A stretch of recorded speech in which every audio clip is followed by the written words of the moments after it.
మా తండ్రి రవివర్మ గారు నియమనిష్టల్లో ఆయనకాయనే సాటి. తల్లిలేని మమ్మల్ని అతి గారాబంగా పెంచారు. మా అన్న చంద్రశేఖర్ గారు ఆయన చేసే ఏ విషయం నా దగ్గర దాచేవారు కాదు. నేను మా అన్నగారి వద్ద ఏ విషయం దాచేవాణ్ణి కాదు. ఆ విధమైన వాతావరణంలో పెరిగాం మేము.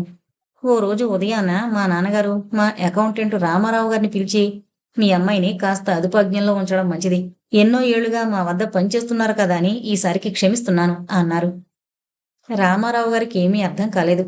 "అయ్యా, ఏ విషయమై మీరు కోపగించుకుంటున్నారో నాకు అర్థం కావడం లేదు. ఏం తెలియనట్లు అడక్కండి. మీ అమ్మాయి జయంతి మా చంద్రశేఖర్ ఆ విధంగా ఈడుకొచ్చిన తర్వాత తిరగడం ఏం బాగాలేదు.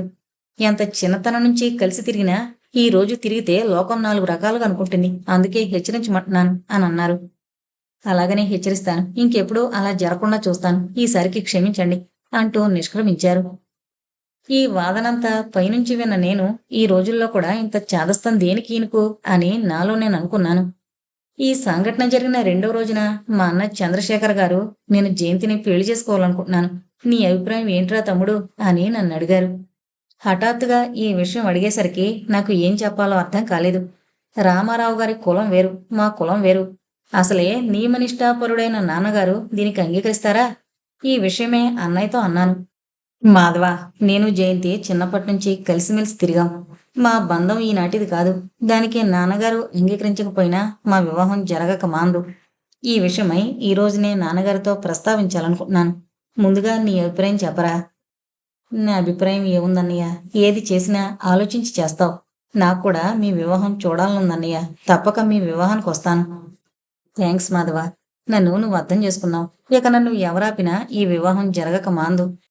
"నాన్నగారు" అని పిలిచాడు. "హ్మ్. నేను విషయం చెప్పాలనుకుంటున్నాను." "చెప్పడానికి సందేహం ఎందుకు? నేను జయంతిని పెళ్లి చేసుకోవాలనుకుంటున్నాను." "అంతవరకు వచ్చిందా మీ సంబంధం?" "ఎవరి విషయాలు వాళ్ళు నిర్ణయించుకునేటప్పుడు ఇంట్లో ఉండడం అనవసరం. నేను ముందుగానే గ్రహించాను. కానీ గారాబంతో నువ్వే తెలుసుకుంటావని మందలించకపోవడం నేను చేసిన తప్పు. పోరా పో, పోయి నీ ఇష్టం వచ్చినట్టు చేసుకో" అని కోపంతో అన్నారు.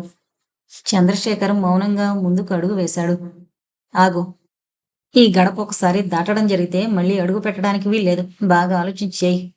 ఆయన ముందు నుంచే బయటకొచ్చేశాడు చంద్రశేఖర్. ఆ విధంగా మమ్మల్నందర్నీ, ఆస్తిని విడిచి జయంతి గారిని వివాహం చేసుకున్నాడు మా అన్నగారి సంతతిని నేను చేరదీయడం తప్ప చెప్పు కల్పన అని వేదనగా అన్నారు మాధవయ్య గారు. చెమ్మగిల్లిన కళ్ళతో, "మిమ్మల్ని తప్పుగా అర్థం చేసుకున్నాను uncle. I am really sorry" అంది కల్పన. రవి ఎక్కడకు ఫ్లయింగ్‌కు వెళుతున్నా రంజిత్ కో పైలట్‌గా వెళ్లేందుకు ఏర్పాట్లు జరుగుతున్నాయి. మాధవయ్య గారి పలుకుబడి అటువంటిది. మాధవయ్య గారు ప్రత్యేక శ్రద్ధ చూపడం వలన వర్మ తమ్ముళ్ళ చదువులు, చెల్లెళ్ల వరుల వేట చురుకుగా సాగుతోంది. అతనికిప్పుడు కుటుంబ బరువు బాధ్యతలు ఏమీ లేవు. యాదృచ్ఛికంగా జరిగిన ఒక చిన్న సంఘటన తన జీవితంలో ఇంత మార్పుకు కారణం కావడం ఆ కుటుంబం అంతటికీ ఆశ్చర్యంగానే ఉంది. కృతజ్ఞతాభారం పెరిగింది. "రా తల్లి, ఇలా వచ్చి ఈ కుర్చీలో కూర్చో. ఈ 2 రోజుల నుంచి ఏమైపోయావ్? కంటికి కనిపించకుండానే పోయావ్" అన్నారు మాధవయ్య గారు అప్పుడే వచ్చిన కల్పనని ఆహ్వానిస్తూ. రవి, వర్మ చెరో కుర్చీలో కూర్చుని చదరంగం ఎత్తులు వేస్తున్నారు. అలాంటి సమయంలో మాధవయ్య గారు చాలాసేపు ఒంటరిగా కూర్చోవలసొస్తుంది. ఆయనకు విసుగనిపిస్తుంది. కల్పన అనుకోకుండా రావడంతో ఆ విసుగు దూరమయ్యి హాయి అనిపించింది. కల్పనొచ్చి కుర్చీలో కూర్చుంది. వాళ్ళు నలుగురు ఇప్పుడు లాన్‌లో కూర్చునున్నారు. "ఆకాశవీరులు భూమి మీదకొచ్చి వాలారు. ఈ రోజు డ్యూటీ లేదా?" అంది కల్పన. "డాడీ ఈ 2 రోజుల నుంచి నువ్వు కనిపించలేదే" అని అడిగారు. "దానికి నీ ప్రశ్న సమాధానం కాదు" అన్నాడు రవి ఆడుతూ తలెత్తి చూడకుండానే. మాధవయ్య గారు చిరునవ్వు నవ్వారు. ఈ 2 రోజుల నుండి కల్పన ఎందుకు రాలేదో తెలుసుకోవాలన్న తపన అతనికి ఉంది. దాన్ని తన మీదుగా పెట్టి అడుగుతున్నాడు అని ఊహించారాయన. కల్పన సమాధానం చెప్పకుండా కూర్చుంది. రవి మళ్ళీ ఆటలో మునిగిపోయాడు. వర్మ తలెత్తి చూడలేదు. కాని అతని ఆటలో పట్టు సడలింది. గుర్రాన్ని దూకించి రవి ఆట కట్టించాల్సొచ్చింది. పోవును కదిపి రవి చేతిలో దొరికిపోయాడు. రవి అట్టహాసంగా నవ్వుతూ, "వర్మ, నువ్విప్పటి వరకు ఎంతో బ్రిలియంట్‌గా ఆడావు. ఇప్పుడు పప్పులో కాలేశావు. ఎత్తు వెనక్కిస్తాను తీసుకో" అన్నాడు. "వేసిన ఎత్తు వెనక్కు తీసుకుంటే విజేతను కాకపోగా బిచ్చగాడినవుతాను. నువ్వే గెలిచావు" అన్నాడు వర్మ. "నువ్వు నిజంగా ఆటలో ఓడిపోలేదు. ఏదో పరధ్యానంలో పడి ఆట తెలియని వాళ్ళు చేయాల్సిన తప్పు చేశావు. కాబట్టి ఎత్తు వెనక్కు లాక్కోవడంలో నువ్వు కించపడవలసింది ఏమీ లేదు" అన్నాడు రవి. రంజిత్ చిన్నగా నవ్వినవ్వనట్లుగా నవ్వాడు. ఎత్తు వెనక్కు తీసుకోమని రవి చిన్నపిల్లాళ్లా పొట్టుబట్టినందుకు ఆ నవ్వు కాదు, తాను పరధ్యానంలో పడిపోయానని రవి అంటున్నందుకు.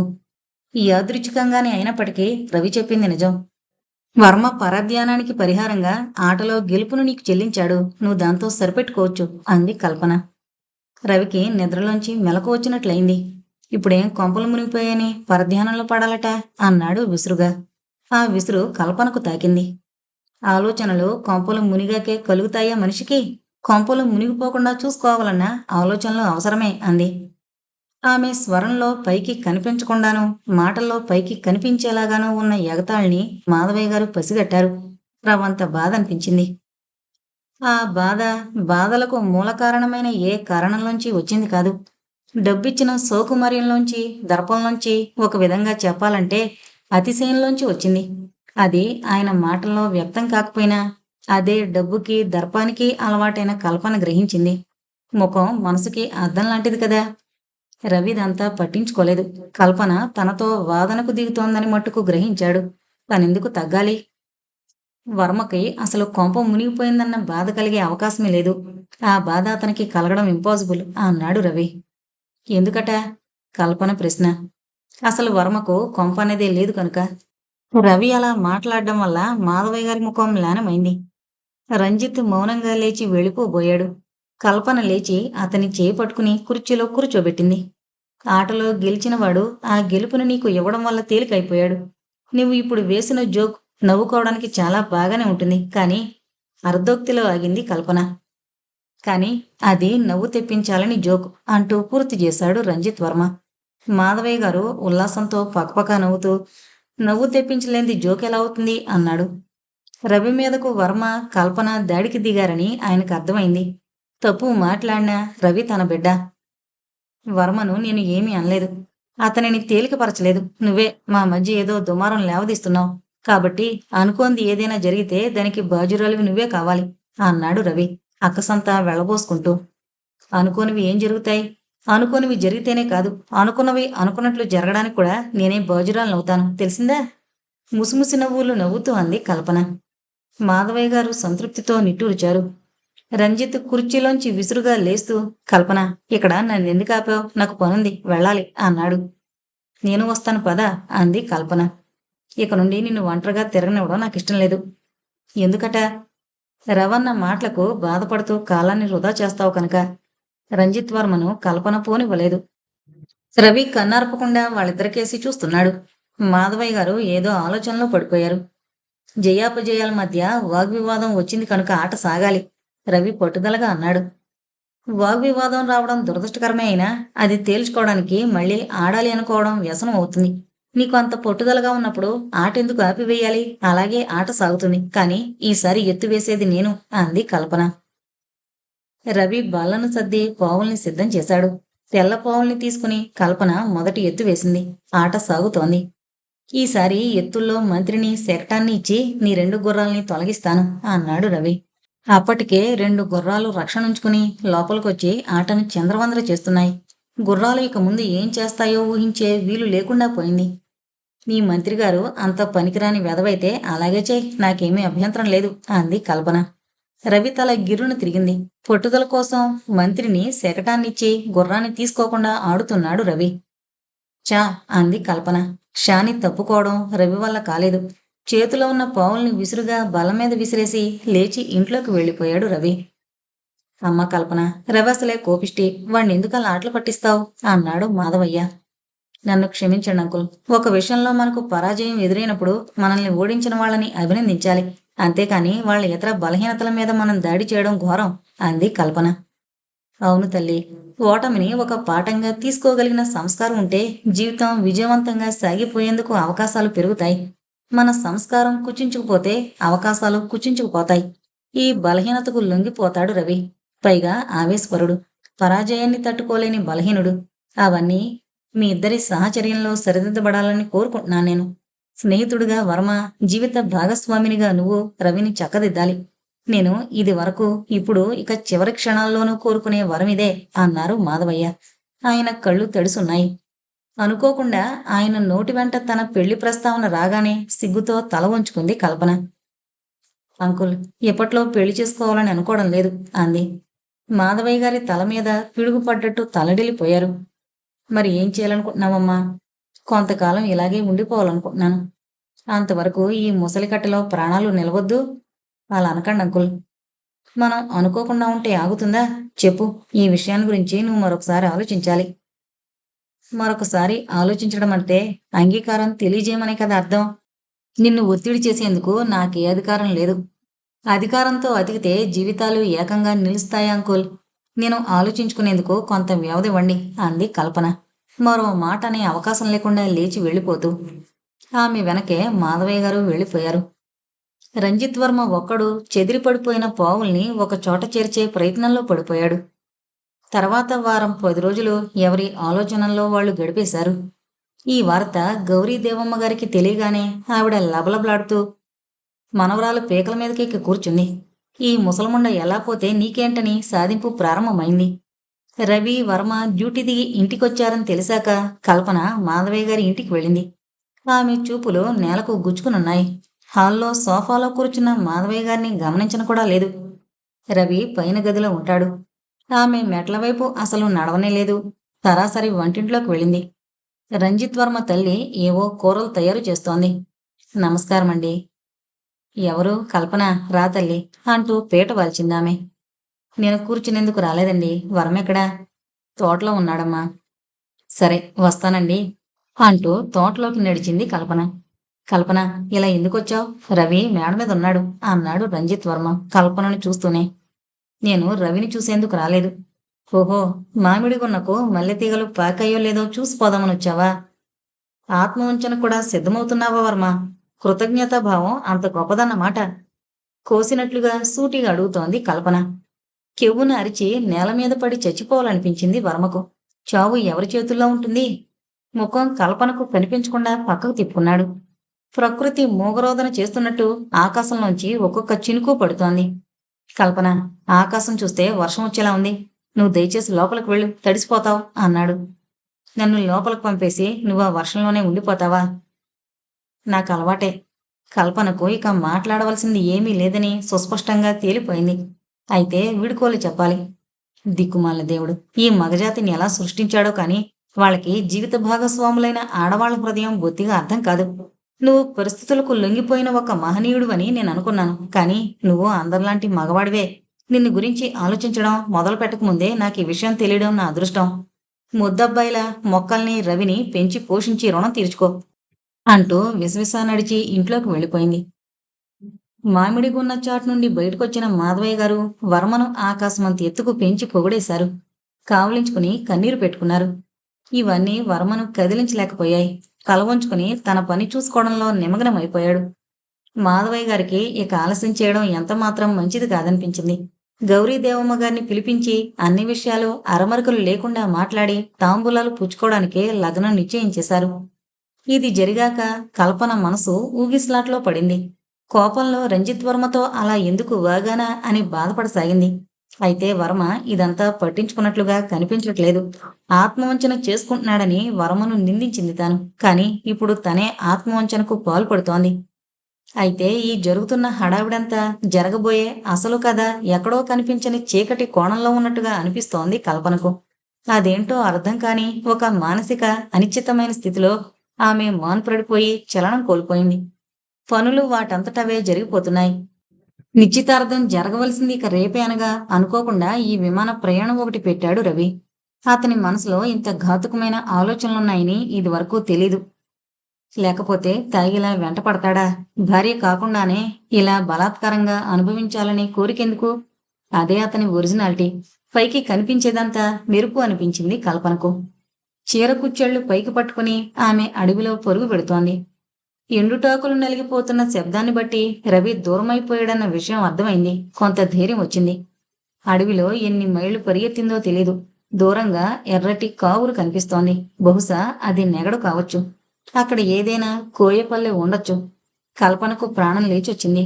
వడివడిగా అడుగులు వేసుకుంటూ ఆ వెలుతురు కనిపించిన దిక్కుగా నడవసాగింది. ఆ చోటు దగ్గర పడుతున్న కొద్దీ చెట్లు పలచబడిపోతున్నాయి. కాలిబాటల్లాంటివి కనబడుతున్నాయి. మళ్లీ మనుషుల్ని చూడగలుగుతున్నానన్న సంతోషం కలుగుతోంది. సువిశాల భారతదేశంలో అన్ని విధాల అలక్ష్యం చేయబడిన ఆంధ్రదేశంలో ఓ మారుమూల కారడుగులో ఉన్న కోయిగూడెం. నిండా 10 కొంపలున్నాయేమో. కొత్తగూడెం, నర్సీపట్నాల్ని కలుపుతూ ఉన్న ఘాట్ రోడ్డుకి దూరంగా ఉన్నదది. పక్కనే ఎత్తైన కొండలు. కొండల మీద నుంచి ఓ సెలయేరు తెల్లని దారపు పోగులా దిగుతూ కనిపిస్తోంది. దాన్ని అక్కడి వాళ్ళు పాలధార అని పిలుస్తారు. ఆ పక్కనే ఓ దేవాలయం ఉంది. ఆలయంలో భయంకరమైన శక్తి విగ్రహం ఉంటుంది. శిల్పశాస్త్ర రీత్యా చూస్తే అది కొన్ని విషయాల్లో కాళికగాను, కొన్ని విషయాల్లో దుర్గలాగాను కనిపిస్తోంది. ఆ రోజు గూడెంలో ఎవరిదో పెళ్లి. కల్పనకు గూడెం దగ్గరయ్యే కొద్దీ తారాస్థాయిలో డప్పుల మోత వినిపించసాగింది. సంతోషంతో నిండిన కేకలు వినిపిస్తున్నాయి. వాళ్ళు ఎటువంటి వాళ్ళో ఆమెకు తెలీదు. కాని సృష్టిలో పుట్టి నశించిన అన్ని మానవ సమాజాల్లోనూ ఆపన్నురాలైన ఆడదానికి రక్షణిచ్చే అలవాటుంది. ఆ ధైర్యంతో ఆమె ముందుకు అడుగు వేసింది. చింతమొద్దులు మండిపోతూ నెగడు భగభగా మండిపోతోంది. ఒకవేళ వాళ్ళు ఏ ఆఫ్రికా అడవుల్లో నుంచో పారిపోయొచ్చిన నరమాంస భక్షకులైన కల్పన వాళ్ళ మధ్యకు వెళ్లాలని నిశ్చయించుకుంది. రవి చేతికి దొరికిపోవడం కన్నా నరమాంసం తినే వాళ్ళ చేతుల్లో పడ్డాన్నే ఆమె ఇష్టపడింది. దొరలు దొరసాన్లు తాగి తందనాలాడుతున్నారు. వణికే కాళ్లతో, భయంతో, ఆశ్చర్యంతో విప్పారిన కళ్ళతో వాళ్ళ మధ్య అడుగుపెట్టింది కల్పన. రావే దొరసాని, రారా, సమయానికొచ్చావు అన్నాడొక దొర. వాణ్ణి అతుకుని గిరగిరా తిరుగుతోంది కుర్రది.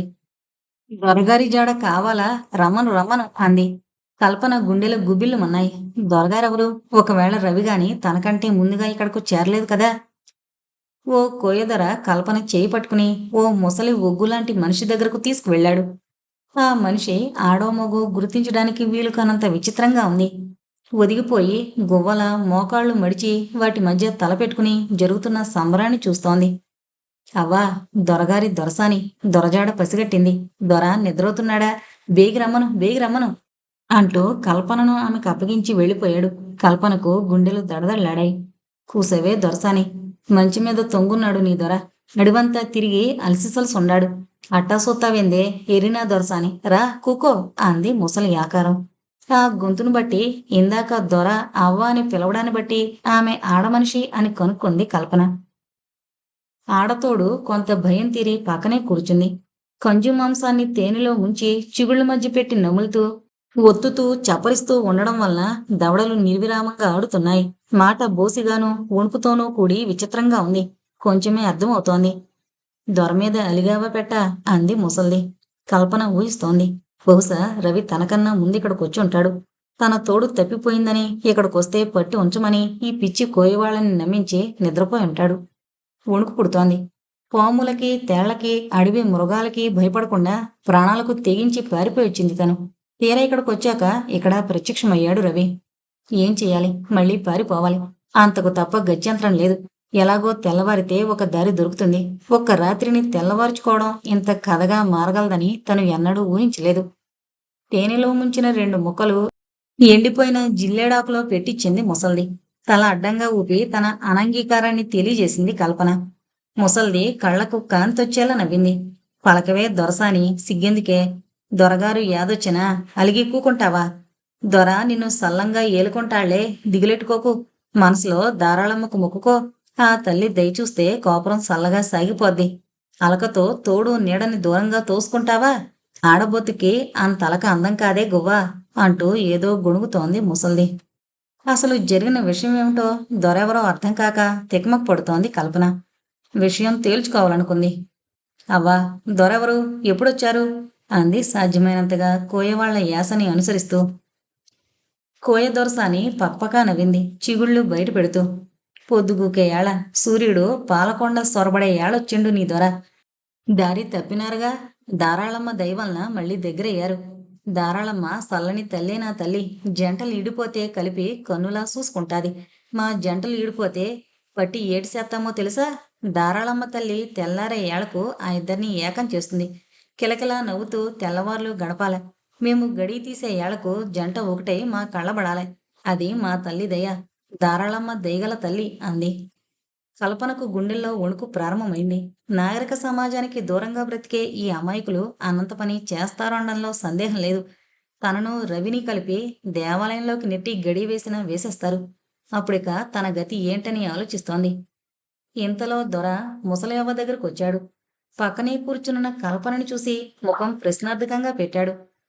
అవ్వా, ఈ పెట్టని పక్కనెట్టి కూర్చున్నావేం? దొర దగ్గరకు పంపు అన్నాడు దీర్ఘాలు తీస్తూ. అలిగిందిరా గుంట, దారాళమ్మ గుడిలోకి నెట్టాల. అమ్మోరు ఆ అమ్మాయి మనసులో జొరబడి తగువ తీర్చాలరా అంది. వెంటనే గూడెం దొర ఆజ్ఞలు జారీ చేశాడు. కల్పన ఇష్టాయిష్టాలతోటి ఏమాత్రం నిమిత్తం లేకుండా డప్పులు కాగడాలతో గోలగోలగా దారాళమ్మ గుడి దగ్గరకు తీసుకొచ్చారు. మంచం మీద పడి ఆలోచనల్లో మునుగున్న మరొక నాగరిక యువకుని కూడా దాదాపు మోసుకొచ్చి అతను ఎంత గింజుకుంటున్నా వినిపించుకోకుండా దారాళమ్మ గుడిలోకి నెట్టి తలుపులు వేశారు. కల్పన అరుస్తూ గింజుకుంటోంది. ఆమె దగ్గరగా వచ్చింది ముసల్ది. చెవిలో రహస్యం చెప్పింది. ఆడదానికి అలంకారమే నా తల్లి, కాని తోడు నీడని అలకతో అవతలకు నెట్టుకోకూడదే దొరసాని. అడవిలో బతికే ఈ అడవి దొరలకు ఏం తెలుసు అని అనుకోకు. దారాళమ్మ గుళ్ళో అన్ని తప్పులు చెప్పుకొని చంపలేసుకో తల్లి. నీకు దారి సూపకపోతే తెల్లారాక నా పీక తెగ్గోసి తల్లికి నైవేద్యం చెల్లిస్తాను అంది. ముసల్ది సైగ చేయగానే కొంతమంది కోయి యువతలు ముందుకొచ్చారు. తన శక్తినంతా కూడదీసుకుని అయిష్టాన్ని తెలుపుతున్నా వాళ్ళు వినిపించుకోలేదు.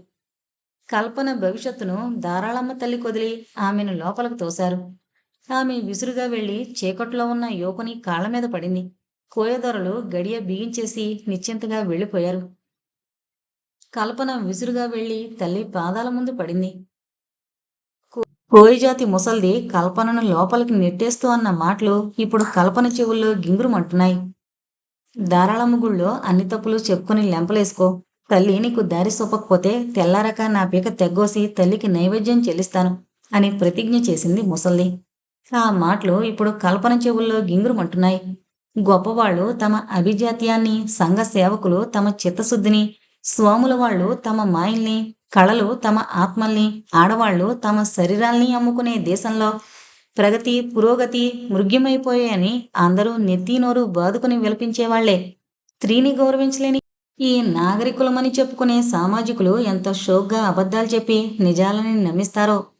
అందరూ అలాంటి వారు కాకపోయినా ఆడబ్రతుకు ఒంటరిదైతే రక్షణ లేదనే ఖాయం. బ్రతుకు బలైపోయాక మొసలి కన్నీళ్లు కోకొల్లలు. ఎంత కన్నీరైతే ఒక బ్రతుకు విలువ చేస్తుంది? ఎన్ని సానుభూతి వాక్యాలైతే పాడై మూడైపోయిన ఒక బ్రతుకును బాగు చేయగలవు?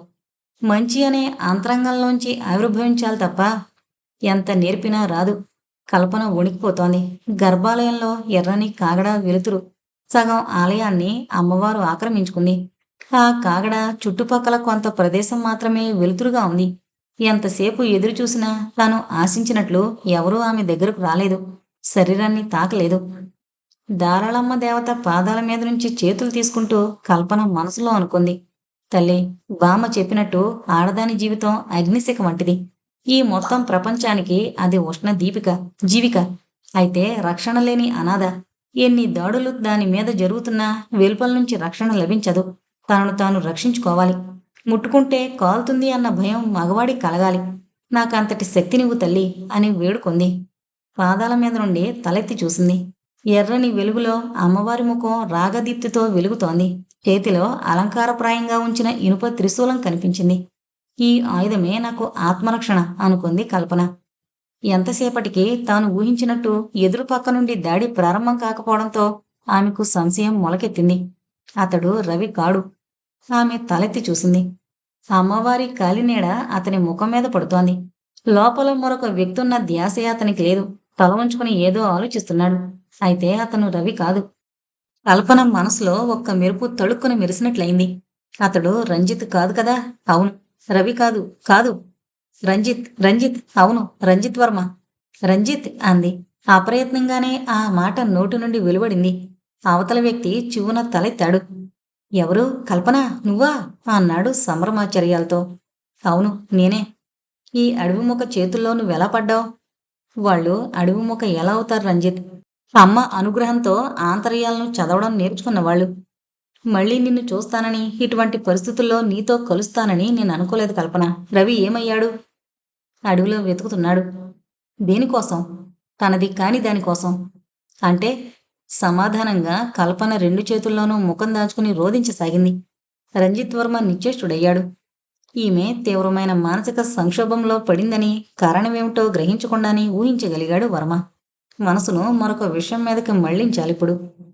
కల్పన, పారాచూట్ నన్ను తీసుకొచ్చి ఇక్కడ పడేసింది. నేను దాదాపు దారాళమ్మ గుడికి, కోయిగూడానికి మధ్యగా పడ్డాను. ఇక్కడ డౌన్ కాకముందే పైనుంచి దగ్గరలో ఒక పక్క కోయిగూడెం, మరో పక్క గుడి ఉండడం గమనించాను. వెంటనే గూడెందిక్కుగా ప్రయాణమయ్యాను. నెగళ్ళు మండుతున్నాయి అప్పటికే. గూడెంలో ఉన్న కొద్దిమంది హడావిడిగా తిరుగుతున్నారు. నన్ను చూడగానే దేవలోకం నుంచొచ్చిన ప్రతినిధిని చూసినట్లుగా ఆశ్చర్యపోయారు వాళ్ళు. ఒక ఆడ మగ తప్పిపోయారని, మీ పారాచూట్స్ పడిన దిక్కు చూపించి ఆ దిక్కుగా వెతకాలని అడిగాను. వాళ్ళ అడవి గోడే తప్ప మనం చెప్పింది సరిగ్గా వినిపించుకోరు. నేను ఒక ఆడ మనిషిని వెతుకుతున్నానని వాళ్ళకు అర్థమైంది. నీ పెట్టను దారాళమ్మ తల్లి లాక్కొచ్చి నీ పాదాల మీద మోకరలు చేసేను దొర అన్నారు. ఇక వాళ్లతో ఎక్కువగా మాట్లాడితే నాకు మతిపోతుందనిపించింది. తెల్లవారి వరకు చేయగలిగింది కూడా ఏమీ లేదు. కాబట్టి వాళ్ళు పెట్టిందే ఇంత తిని ఆకలి చల్లార్చుకుని పడుకున్నాను. మళ్ళీ ఈ అడవి మందకి ఏమొచ్చిందో గాని లాక్కొచ్చి ఈ గుళ్ళో పారేసి తలుపులు మూశారు. నిజం చెప్పొద్దు, ఈ మంద నన్ను అమ్మవారికి బలిస్తారేమోనని కూడా అనిపించింది సుమా అంటూ తన కథను చేటభారతంలా వినిపించాడు రంజిత్. అయితే దాని ఫలితం ఊరికే పోలేదు. కథ మొత్తం పూర్తయ్యేసరికి కల్పన మనసంతా కథ మీద లగ్నమయ్యి భయం పారిపోయింది. వర్మ, వీళ్ళని అడవి మూకాని, అడవి మందాని అవమానించకు. మానవ ప్రపంచానికి దూరంగా ఉన్న వాళ్లలో మానవత్వం ఉంది. మనం భార్యాభర్తలమని, విడిపోయామని, పంతాలతో ఒకళ్ళకొకళ్ళు దూరమయ్యామని ఊహించడం వాళ్ళ తొందరపాటే కావచ్చు.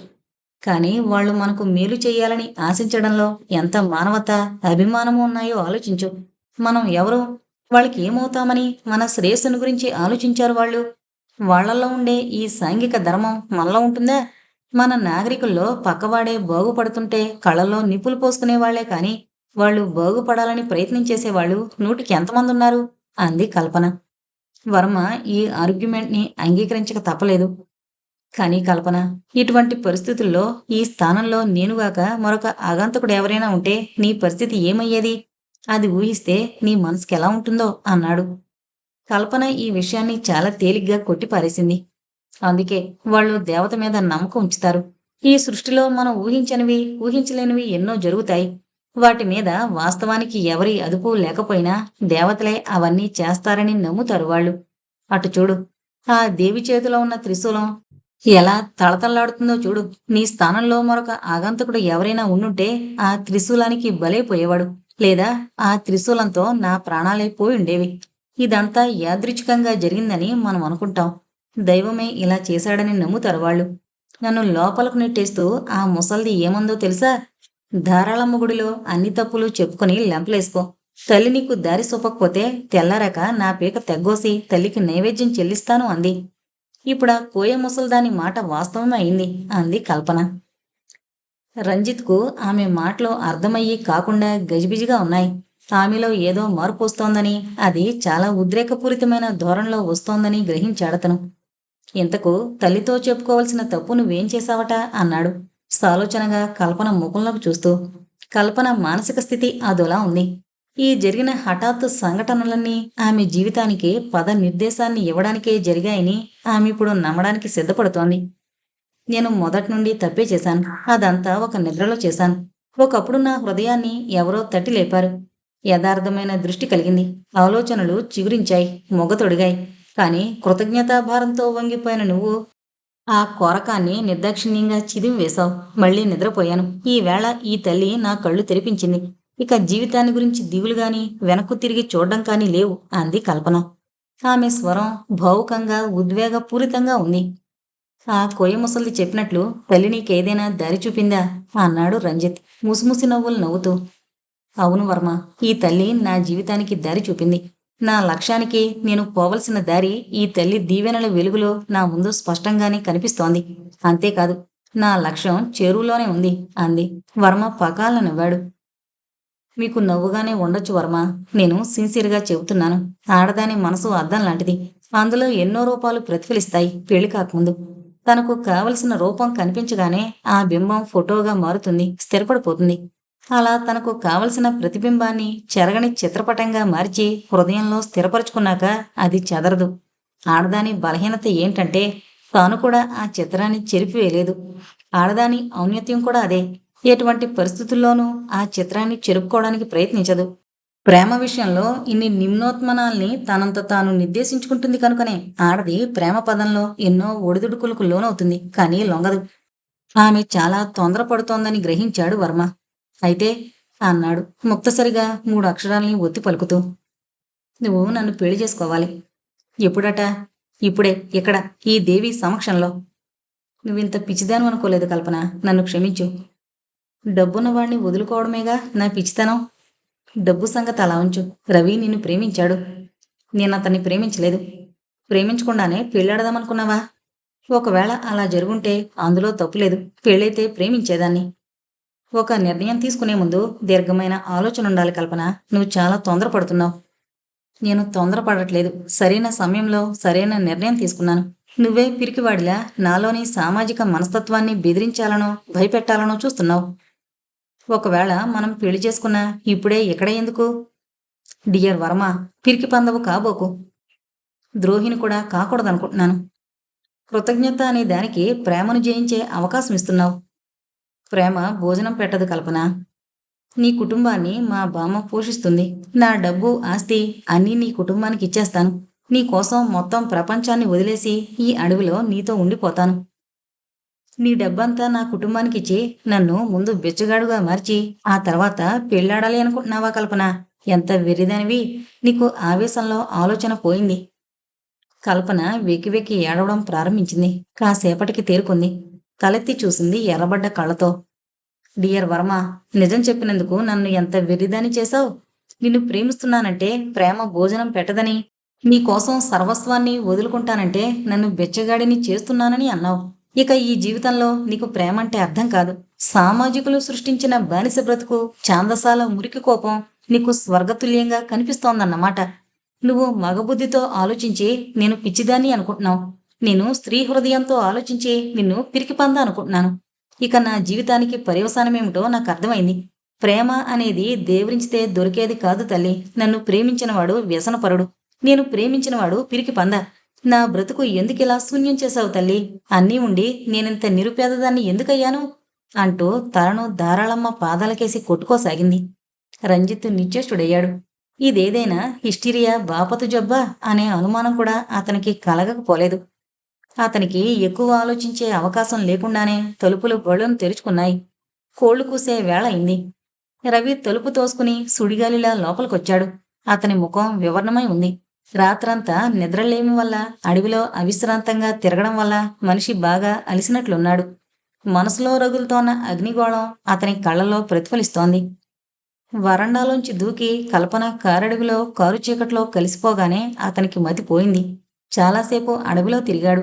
కొంత దూరం వెళ్లేంతవరకు మనిషి ముందుకు వెళుతోన్న ఎండుటాకుల చప్పుడు అవి వినిపించాయి. అది అమావాస్య వెళ్లిన పాడ్యమి కావడం వల్ల వెన్నెల బొత్తిగా లేదు.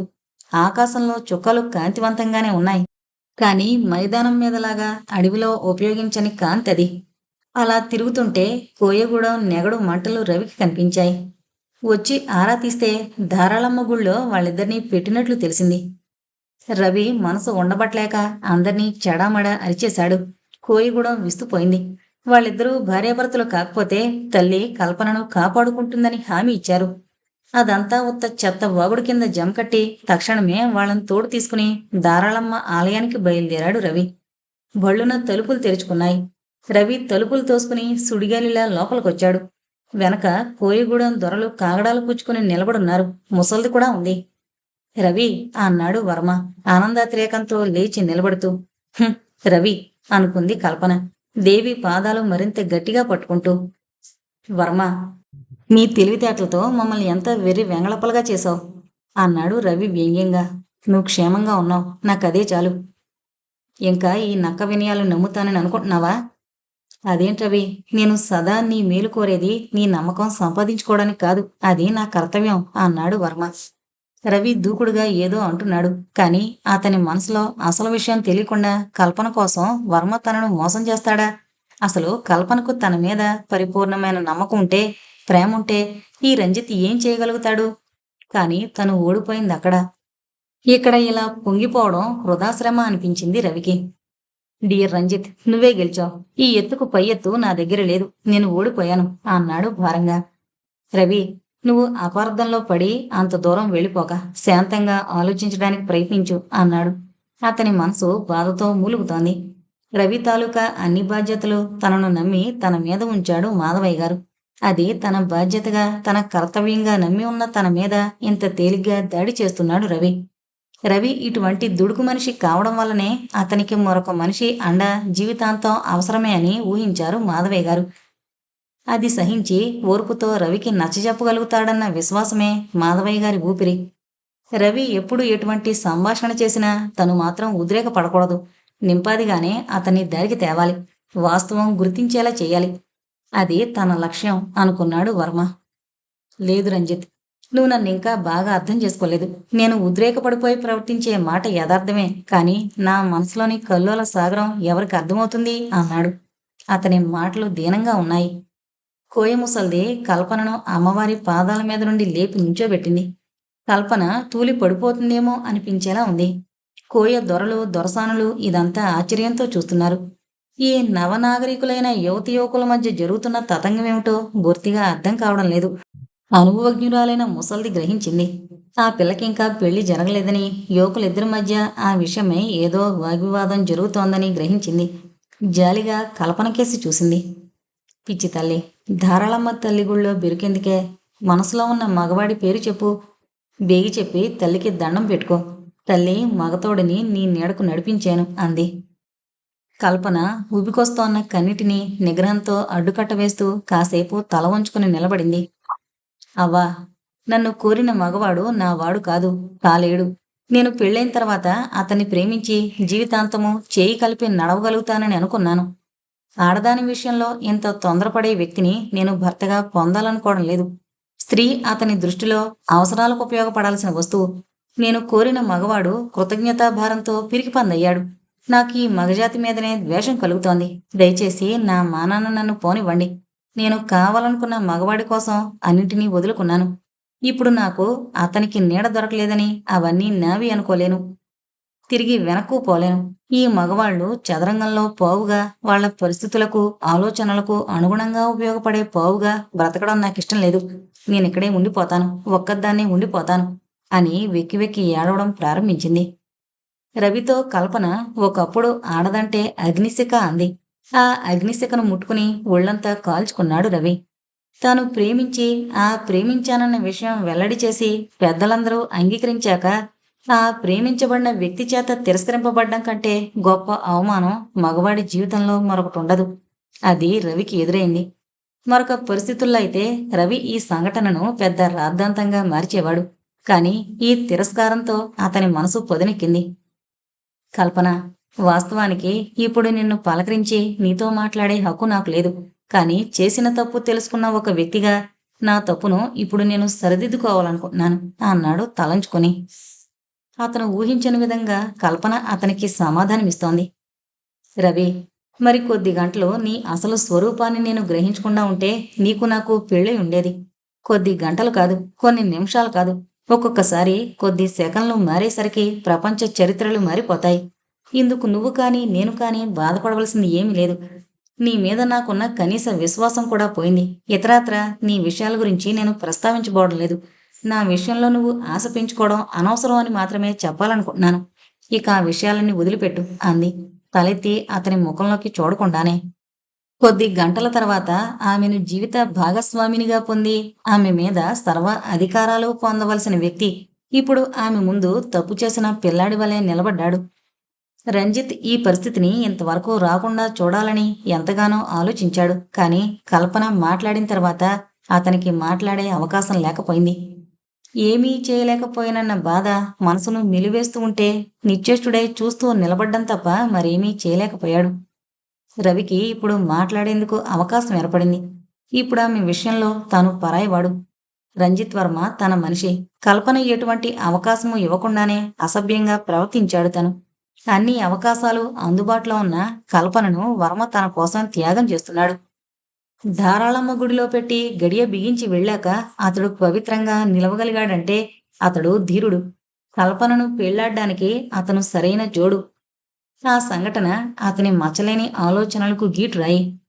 ముసల్ది చెప్పినట్టు ధారాళమ్మ దేవాలయంలో నిద్ర చేసినప్పుడే వాళ్ళు భార్యాభర్తలయ్యారు. అది తల్లి ఆజ్ఞ. ఆమె కావాలనే వాళ్ళిద్దరినీ ఏకం చేసింది. కాదనడానికి తనెవరు? ఒకవేళ అన్నా తను పొందగలిగేది మట్టుకు ఏముంది? ఇదంతా ఆలోచిస్తే అతనికి దారి దొరికింది. తన కర్తవ్యం ఏమిటో బోధపడింది. తాను తెలివిగలవాడైతే ఈ పని ఎప్పుడో చేయవలసింది. ఇప్పటికైనా తన కళ్ళు తెరుచుకోవడం తన అదృష్టంగా భావించుకోవచ్చు. ఇన్నాళ్ల ప్రవర్తనతో ప్రియురాల్ని పోగొట్టుకున్నాడు.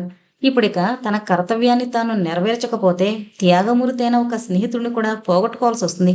కనుక తక్షణమే ధారాళమ్మ సాక్షిగా వాళ్ళిద్దరికీ పెళ్లి చేయడం తన కర్తవ్యం. రవి ఇక మాట్లాడకుండా ఉండలేకపోయాడు. కల్పన, అవును, నేను నిన్ను పెళ్లాడేందుకు అర్హతను కోల్పోయాను. కానీ మీ ఇద్దరికీ పెళ్లి జరిపించే అర్హతను మాత్రం పోగొట్టుకోలేదనుకుంటాను అన్నాడు మనస్ఫూర్తిగా. రవి అన్నాడు వర్మ విస్తుపోతూ. పరిస్థితులు ఇటువైపు నడుస్తున్నాయని తనకు ఇందాకే అర్థమైంది. కానీ ఇప్పుడిలా జరిగిపోతే తనను గురించి మాధవయ్య గారు ఏమని ఆలోచిస్తారు? అవును వర్మ, జరగవలసింది అదే. అది ఎప్పుడో జరగవలసింది. నేను స్వార్థంతో కళ్ళు మూసాను. అదిగో చూసావా, తూర్పు తెలతెల వారుతోంది. రేపనేది కొద్ది నిమిషాల్లో ప్రారంభం కానుంది. ఈ కాబోయే ఉషోదయం మన అందరి జీవితాల్లోనూ వెలుగు వెల్లువలు నింపాలి. రంజిత్, మనం ఎన్నో కథలు విన్నాం. కానీ పొద్దుపోయాక ఈ అడవిలో అగంతుకంగా అనుకోకుండా వచ్చి పడిన మన జీవితాల్లో తెల్లవారేసరికి చూసావా ఎన్ని మార్పులొచ్చాయో? కాలం అనేది చైతన్య వాహిని అనడానికి ఇదొక తిరుగులేని నిదర్శనం. నాలో నిండిన చీకటికి ఈ కాబోయే ఉషోదయం చివరి ముగింపు కావాలి. దయచేసి నా ప్రార్థన అంగీకరించు. కల్పన నీ భార్య అన్నాడు రవి మనస్ఫూర్తిగా. ఇక ఎదురు చెప్పిన లాభం ఉండదని రంజిత్కు తెలిసిపోయింది. ఈ పిరికిపందకు ఆ పాటి అర్హత ఉందంటావా రవి అన్నాడు. అది తన అంగీకారమే. కాని తన మీద వేసిన నిందను అతను జ్ఞాపకం చేస్తున్నాడని కల్పన గ్రహించింది. ఆమె బుగ్గలు సిగ్గుతో ఎర్రబడ్డాయి. నేనే పొరబడ్డాను. తప్పు చేయడానికి భయపడేవాళ్లు పిరికిపందులు ఎలా అవుతారు అంది తప్పు సవరించుకుంటూ. కోయదొరల్లో ఉత్సాహం పెళ్ళుబుకింది. ఉషోదయానికి పెళ్లితంతు పూర్తయింది. కల్పన ముఖంలోకి కొత్తగాళ్ళొచ్చింది. రవి అలసటంతా మరిచిపోయాడు. కాంతుల్ని విరజిమ్ముతోన్న ఉషోదయం అది. ధారాళమ్మ పాదాల మీద పడి లేచింది కల్పన. తల్లి, ఇంతమంది జీవితాల్లో ఇటువంటి ఉషోదయాలు వెలిగించిన నువ్వు మమ్మల్ని భార్యాభర్తల్ని చేశావు. రవిలో మానవత్వం అనే దీపం వెలిగించావు అంటూ కన్నులు అరమోడిచింది. ముసల్ది ముసిముసి నవ్వులు నవ్వుతూ ధారాళమ్మ వంకే చూస్తోంది. ఇంతటితో అగ్నిశిఖ అనే నవల కంప్లీట్ అయిందండి. దయచేసి మన ఛానల్ను అందరూ సబ్స్క్రైబ్ చేసుకోగలరు. Thank you.